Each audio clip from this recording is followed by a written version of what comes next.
Christine menikahi Ken pada tahun 1966.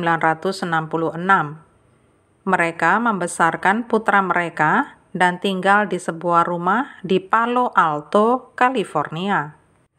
Mereka juga memiliki kecintaan yang sama terhadap musik. Christine bekerja sebagai guru musik di sekolah umum. Dia digambarkan sebagai seorang perfeksionis dan sangat tepat waktu. Pada 5 Mei 2000, Ken mendapat telepon dari sekolah Christine. Mereka mengatakan Christine belum kembali dari makan siang dan terlambat mengajar kelas musik jam 1. Christine tidak pernah demikian. Ken bekerja sebagai konsultan real estate. Dia mengajak kedua rekannya untuk mampir ke rumahnya untuk mengecek Christine. Ketika mereka tiba, tampak mobil Christine di jalan masuk. Ketika masuk rumah, mereka mendapati Christine tergeletak dalam genangan darahnya di bawah tangga. Salah satu rekan Ken menelpon 911 memberitahukan bahwa Christine jatuh dan kepalanya terbentur.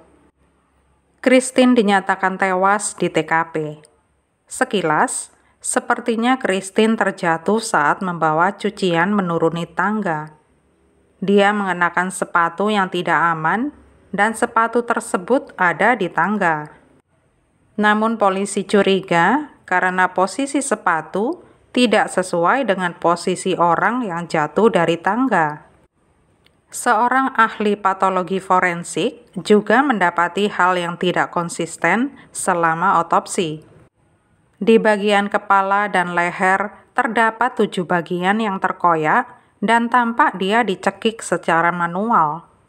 Dengan temuan ini, para petugas forensik harus keluar masuk rumah Ken selama beberapa hari.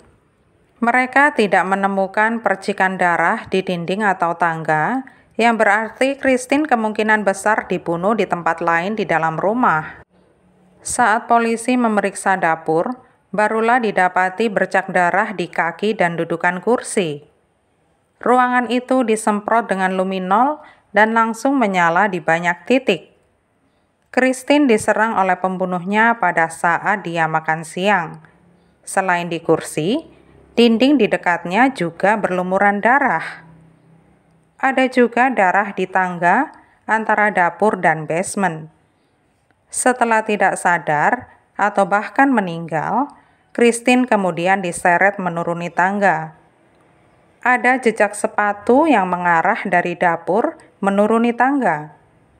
Adegan pembunuhan itu kemudian dibersihkan dengan baik, sehingga tidak ada darah yang terlihat dengan mata telanjang. Selama penyelidikan, polisi mengetahui kalau keluarga ini sedang terlilit masalah keuangan yang genting.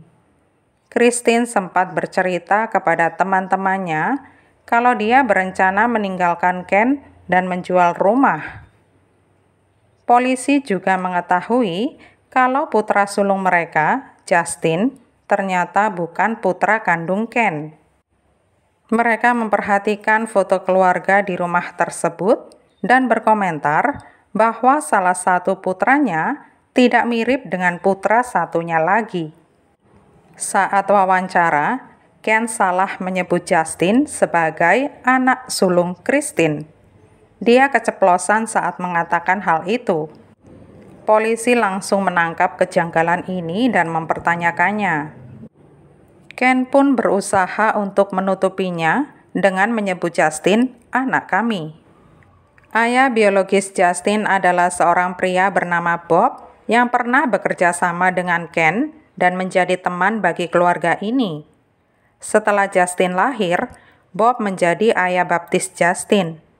Bob adalah seorang pecandu narkoba dan alkohol hampir di sepanjang hidupnya, dan hal inilah yang membuatnya kehilangan kontak dengan Ken, Christine, dan putranya.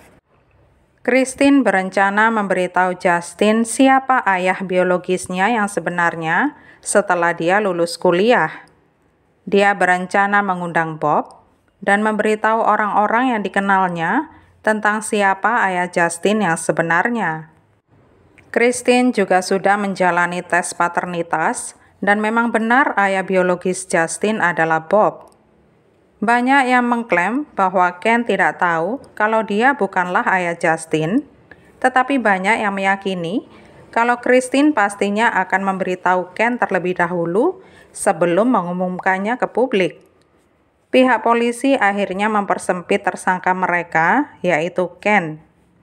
Dalam pandangan mereka, Ken bersikap agak berlebihan saat diinterogasi. Dia tampak terlalu emosional karena Christine memakai sepatu hitam sial itu. Ken bahkan sempat memukulkan tinjunya ke meja dengan marahnya. Awalnya, polisi tidak memegang bukti forensik yang mengaitkan Ken dengan kejahatan tersebut. Tetapi tidak selang lama, polisi mendapatkan surat perintah penggeledahan mobil SUV milik Ken. Di dalam mobil inilah polisi mendapatkan semua bukti yang sangat dibutuhkan. Di sana terdapat sepatu berdarah, kemeja berdarah di bawah kursi, dan tisu berdarah, pastinya darah milik Christine. Sepatu Ken juga ditemukan di dalam mobil.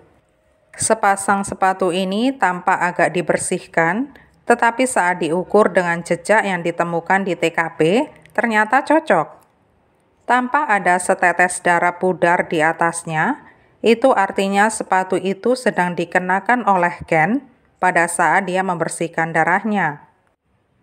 Darah juga membuktikan kalau dia pernah bersentuhan dengan tubuh Christine pada saat dia menyerangnya. Semua bukti itu dihadapkan ke depan Ken.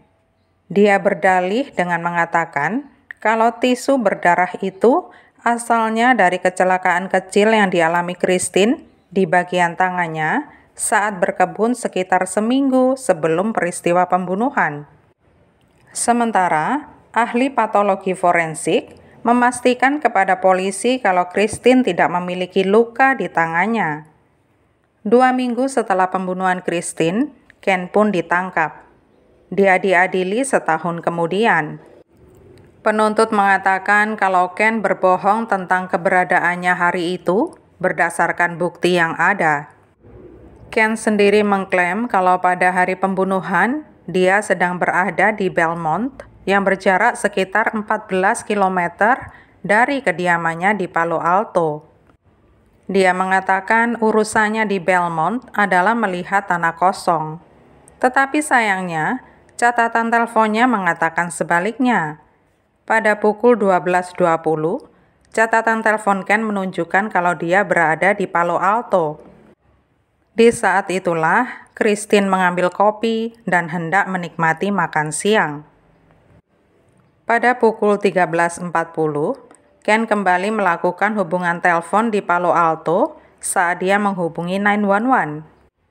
Penuntut mengatakan motif Ken adalah menyimpan rahasia atau aib dalam-dalam. Ken pastinya tidak menghendaki masalah keuangan mereka, kemungkinan perceraian mereka, dan kebenaran seputar ayah biologis Justin yang sebenarnya terungkap ke publik. Selain itu, dengan kematian Christine, Ken akan menjadi penerima polis asuransi jiwa Christine senilai lebih dari 1 miliar. Pada hari pembunuhan itu, Ken memarkir mobilnya jauh dari rumah. Dia menuju rumah dengan berjalan kaki dan menyerang Christine saat dia makan siang. Ken mencekiknya, menyeretnya menuruni tangga, mengatur serta membersihkan TKP. Ken dinyatakan bersalah dan dihukum atas pembunuhan tingkat 2. Dia dijatuhi hukuman 15 tahun penjara.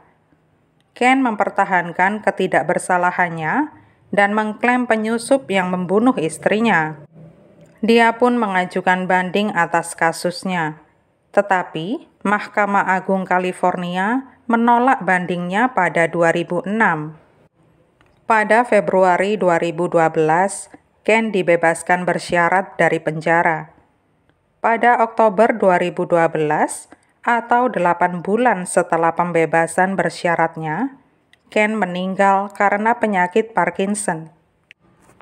Sampai meninggalnya pun, dia tetap menyatakan diri tidak bersalah.